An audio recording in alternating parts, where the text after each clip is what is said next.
मैं अपना हाल क्या सुनाऊं, मेरी तकदीर तो झुकिया गई। स्टील प्लांट की नौकरी छोड़कर काश्तकारी में फिर गया, खेत खलियानों में लग गया। इसी काश्तकारी से मैंने अपने बाल बच्चों को पढ़ाया लिखाया। 3 बेटियां हुई, एक का नाम अवैतल्लजी, दूसरी का नाम सिवादल्लजी और तीसरी तबारकल्लजी। जमीन जायदाद बेच बाज के तीनों की शादी कर दी। 3 बेटे हैं, एक का नाम मिस्टर बाबू, दूसरे का नाम खद्दर बाबू और तीसरे कुछेतर बाबू। मिस्टर बाबू को बीए पास करवाया, खद्दर को तो टेक्सी करवाया और कुछेतर को ग्रीस रेट करवाया। अरे चुम्मन भाई, एक ग्रेस रेट क्या है? ग्रेस मोबिल का काम है क्या? अरे मखदूम भाई, आप तो सेठ बन गए, आपको ये भी नहीं मालूम ग्रीस रेट एक पढ़ाई का नाम है। अच्छा चुम्मन भाई, आप ग्रेजुएशन बोल रहे हैं क्या? हाँ, वही बता रहे थे कि कुछेतर को ग्रीस रेट बनवा दो। अच्छा चुम्मन भाई, आपने बच्चों को इतना कुछ पढ़ाने लिखाने के बाद भी आप इस कदर परेशान और फटीचर क्यों बने हुए हैं? इमाम साहब आइए, अस्सलाम वालेकुम रहमतुल्लाहि व बरकातुहू। आइए तशरीफ लाइए।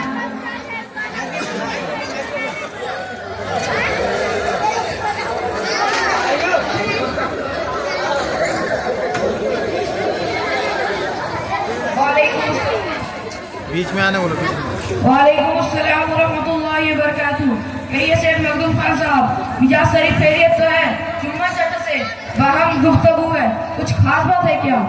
खास बात क्या होगी इमाम साहब, बस यही के एक जमाने के बाद चुम्मन भाई से मुलाकात भी, उनके खस्ता हाली को देखकर मुझे बड़ा सदमा हो रहा है और उनसे दरियाफ्त कर रहा था कि वो इस कदर परेशान और फटीचर क्यों बने हुए हैं। बोलिए ना चुम्मन भाई, बोलिए। क्या बताए सेठ साहब, बीवी मर गई, जमीन जायदाद बेच बाज के तीनों बेटी की शादी कर दी। अब सोचा है मिस्टर बाबू को तो ये बीए पास करवाया तो उसकी शादी में 5 या 7 लाख रुपए हाथ लगेगा और खद्दर को तो टैक्सी से करवाया तो उसकी शादी में 7 या 9 लाख रुपए आ जाएगा। लेकिन दोनों पत्नी कंजूस और जालिम निकले, कुछ नहीं दिया। अब मैंने सोचा है कुछेतर को तो ग्रीस रेट का डिग्री वाला है, जिसका शादी मैंने हकीमपुर के झगड़ू मियां की बेटी के साथ तय कर दिया है। अब मैंने डिमांड कर दिया है कि मेरे बेटे ग्रेजुएट ग्रीस रेट का डिग्री वाला है, इसलिए आपको 5 फटफटी, सोने की अंगूठी, लोहा की अलमारी, 1 भैंस और 2 गाय, 7 लाख रुपए देना होगा। ये सब कुछ तय होने के बाद लड़की वाले टहर करने लगे। अच्छा चुम्मन भाई, टगर मगर कर रहा है यानी टाल मटोल कर रहा है, उसके मोबाइल नंबर है तो दीजिए जरा। जी है, मगर याद नहीं। दादा हमको याद है, लीजिए सेठ साहब, 292 1120। आप झगड़ू मियां बोल रहे हैं क्या? मैं सेठ मखदूम खान। जी अस्सलाम वालेकुम रहमतुल्लाहि व बरकातुहू भाई। अच्छा झगड़ू मियां, तुम जहाँ कहीं भी हो मेरे सामने आ जाओ। ठीक है, मैं आ रहा हूँ।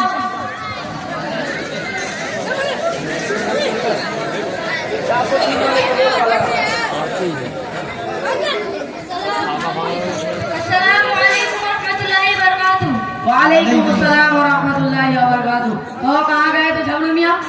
सेठ साहब, दरअसल बात है कि मेरी बेटी की शादी इनके बेटे के साथ 32 मई सन 1962 12 बजे होने वाली है। उसी भूतनी के इंतजाम के लिए परेशान है। क्या पता है, बेटे की शादी कर दी, सब अपने बीवियों को लेकर अलग हो गए हैं और जमीन जायदाद भी नहीं, इसलिए तिराक सलामी और सामान दहेज की तैयारी के लिए मिट्टी ज्योति से 2 लाख रुपए सूद पर लिया और कुछ लोगों से चंदा किया, उससे 25,000 रुपए आया है। बड़ा अच्छा मौका है, आपने बुलाया तो मुझे बड़ी खुशी हुई, तो हम आपसे कुछ कहें? और क्या बात है झगड़ू मियां? सेठ जी, कम से कम 20,000 रुपए चला दे तो हमारा कुछ काम हो जाता। अरे झगड़ू मियां, तुमको मालूम नहीं कि हमारे घर में खुद 50 आदमी का खर्चा है, इसके अलावा लोगों को दान खैरात करते रहते हैं। मेरे तरफ से उम्मीद खत्म ही कर लो और जाओ जाके चुम्मन भाई की सारी फरमाइश पूरी करो। सबसे अच्छा होगा जब ज्यादा पैसा होगा, क्योंकि तुम्हारा दामाद ग्रेजुएशन है। जाओ। सेठ जी, आप गुस्सा ना हो तो एक बात कहें, वैसे भी आपके सामने जुबान नहीं खोलना चाहिए। छोटी मुंह बड़ी बात। ऐसा लगता है कि आप चुम्मन मियां का बैल बिचवा रहे हो, कुछ दलाली मिली है क्या? खामोश हो जा झगड़ू, 2 कौड़ी का आदमी नहीं, भिखारी मेरे सामने जवान चलाता है। ना सेठ साहब, समधी साहब को माफ कीजिए। समधी साहब सेठ जी गुस्सा हो गए हैं, आप यहाँ से टल जाए तो बड़ी मेहरबानी होगी। अरे चुम्बन भाई, आप कहाँ फंस गए कि आपका बेटा ग्रेजुएशन पास है और ये लड़की वाला झगड़ू 2 कौड़ी का आदमी नहीं, दहेज देने में टगर मगर कर रहा है। मैं भी एक लड़की का बाप हूँ, मैंने भी अपनी बेटी की शादी करवाया है। आपको मालूम है लड़का सिर्फ मैट्रिक पास है और हैंडसम है, कुछ मांग चांग नहीं किया, फिर भी मैंने मेरी बेटी के शादी में दुनिया भर का सामान दिया, जैसे गोदरेज अलमारी, fridge, washing machine, AC, cooler, 1.5 kilo सोना, 3 किलो चांदी के जेवर के अलावा दुनिया भर का सामान दिया। और नौसा बाबू को एक BMW कार, एक बुलेट बाइक, 50,000 की शेरवानी, 17,000 की जूता, 3,000 की चड्डी।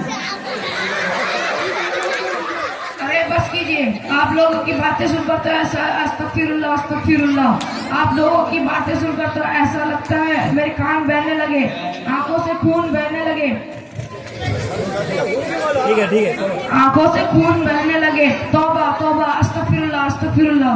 अरे इमाम साहब, आप ये तौबा इस्तिग़फ़ार क्यों पढ़ रहे हैं? जी सेठ मखदूम खान, आपकी बात तो ठीक है, अल्लाह ताला ने आपको इतनी दौलत से नवाजा है, इसीलिए खुशी से आपने अपनी बेटी को दहेज में इतना कुछ दिया है, लेकिन ये सुन्नत भी है, इसीलिए हुजूर सल्लल्लाहु अलैहि वसल्लम ने भी अपनी बेटी हजरत फातिमा रज़ियल्लाहु अन्हा को भी दहेज दिया था। लेकिन ये चुम्मा चाचा जो लड़की वालों से इतना कुछ डिमांड कर रहे हैं, ये तो सरासर हराम है, लड़की वालों पर जुल्म है, तिलक सलामी और दहेज तो बिल्कुल नाजायज है। दादा जान, एक दफा मदरसा में हमारे उस्ताद हजरत मुफ्ती साहब क्लास में फरमा रहे थे कि लड़का वाला तिलक सलामी और दहेज का मुतालबा करके लड़की वालों पर जुल्म तो करते हैं, लेकिन बाहर लड़के वाला भी सनक जाता है, कई झूठी शोहरत और नामारी के लिए इतना फजूल खर्च करते हैं कि दूसरा बेचारा गरीब मिस्कीन सब पे अफसोस करते हैं, अपनी गरीबी को कोसते हैं और खामोश हो जा, एक पीते का है और लंबी लंबी बातें करने लगा है। चुप हो जाइए इमाम साहब, बड़े आए समझाने वाले दूसरे को समझाते हैं और अपने खुद घूस खाते हैं। हमको मालूम नहीं है क्या आपने अपनी बेटी की शादी में दहेज नहीं लिया है? क्या आपने अपने बेटी की शादी में दहेज नहीं लिया है? आपने अपने बेटे की शादी में दहेज लिया है, सोफा सेट, अलमारी और वॉशिंग मशीन की फरमाइश करके लड़की वाले को रोजाना धमकाते रहते हैं। अजी जुम्मन चाचा, हमने तिलक सलामी थोड़े ही लिया है, वो तो लड़की वालों ने दहेज में दिया है, आपको क्या मालूम, दहेज तो सुन्नत है। जाइए जाके हल जोतिए, घास काटिए और गोबर उठाइए, जाइए। चुप हो जाइए इमाम साहब, एकदम चुप हो जाइए। आप यहाँ के हमारे इमाम साहब ना होते तो अभी कान पकड़ कर यहाँ से निकाल देते।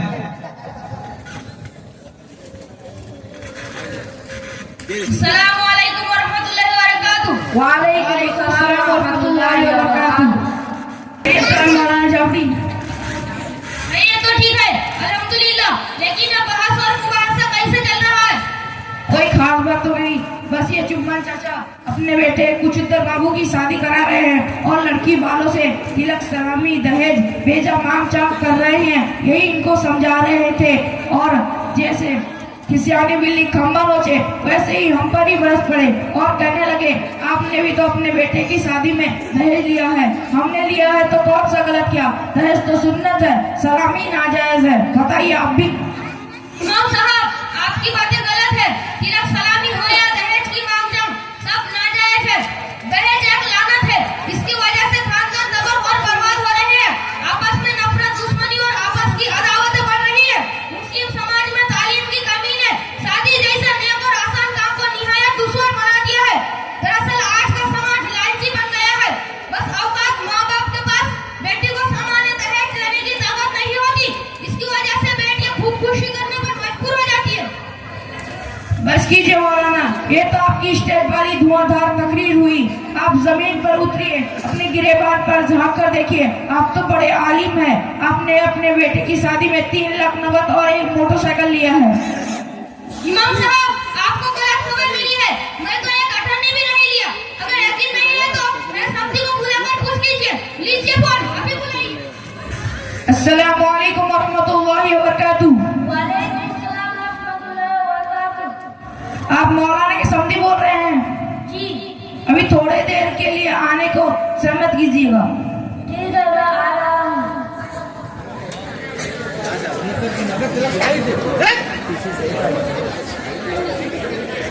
अस्सलाम वालेकुम रहमतुल्लाहि व बरकातुहू। वालेकुम अस्सलाम रहमतुल्लाहि व बरकातुहू। जी फरमाइए।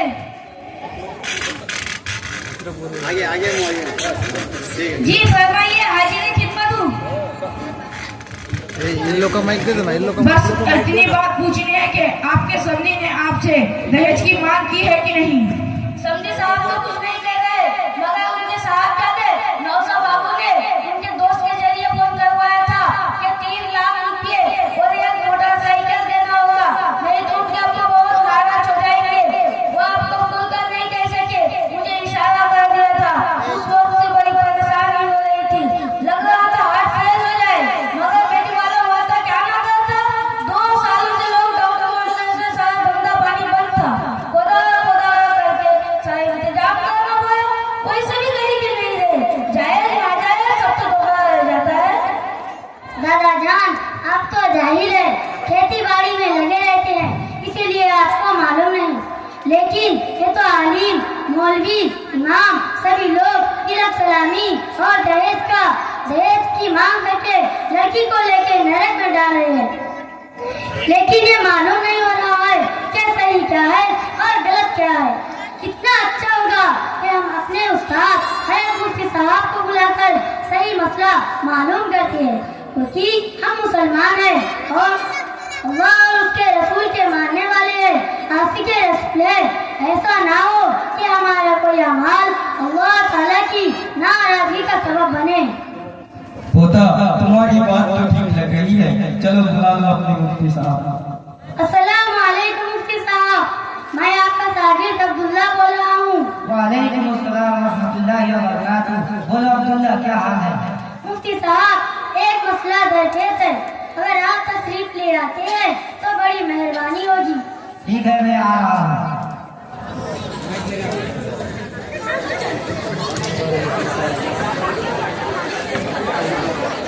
अस्सलाम वालेकुम रहमतुल्लाहि व बरकातुहू। वालेकुम अस्सलाम रहमतुल्लाहि व बरकातुहू। बोलो अब्दुल्ला, क्या मसला है? मुफ्ती साहब, ये मेरे दादा है, खेती बाड़ी करते हैं, मेरे चाचा की शादी है, इसमें सलामी और दहेज का डिमांड कर रहे हैं और लड़की वाला परेशान है। ये इमाम साहब है जो कहते हैं कि दहेज लेना जायज है और सलामी लेना ना जायज है। ये मौलाना झापड़ी है, ये कहते हैं कि दहेज और सलामी लेना दोनों ना जायज है।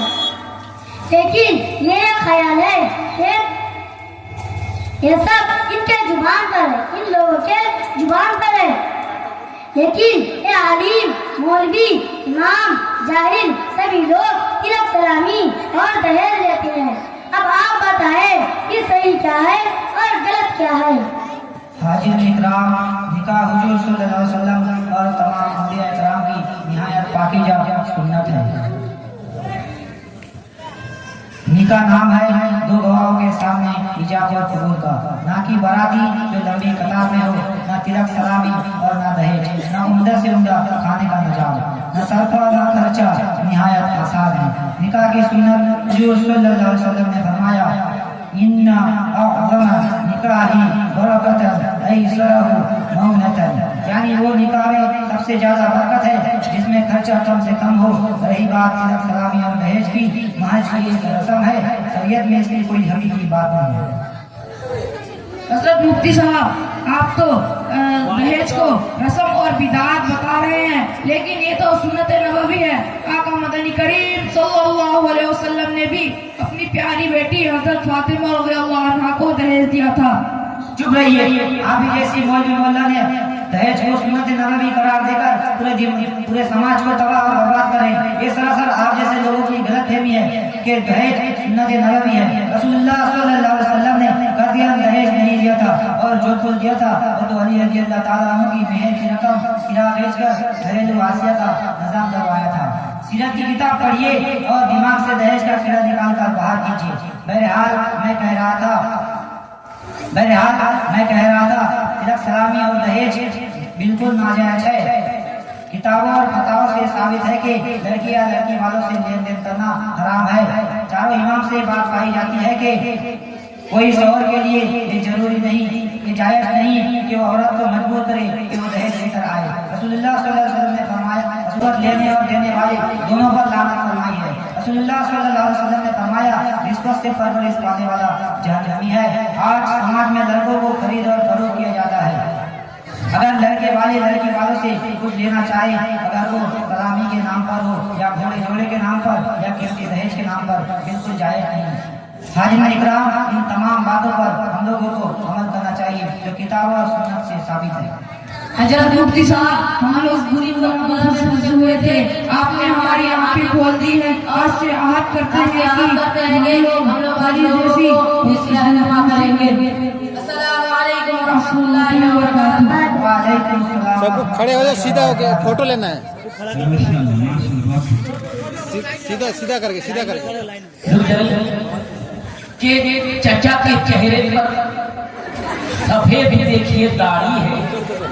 चचा के चेहरे पर देखिए सफेद दाढ़ी है और हजरत के सर पे अमामा बड़ी भारी है। हजरत के सर पर अमामा बड़ी भारी है। मांग में दहेज में मांग इनकी मोटर कार और गाड़ी है। पेट देखिए इनका, पेट इनका देखिए, लगता है जैसे कुफ्र की अलमारी है, लगता है जैसे कुफ्र की अलमारी है।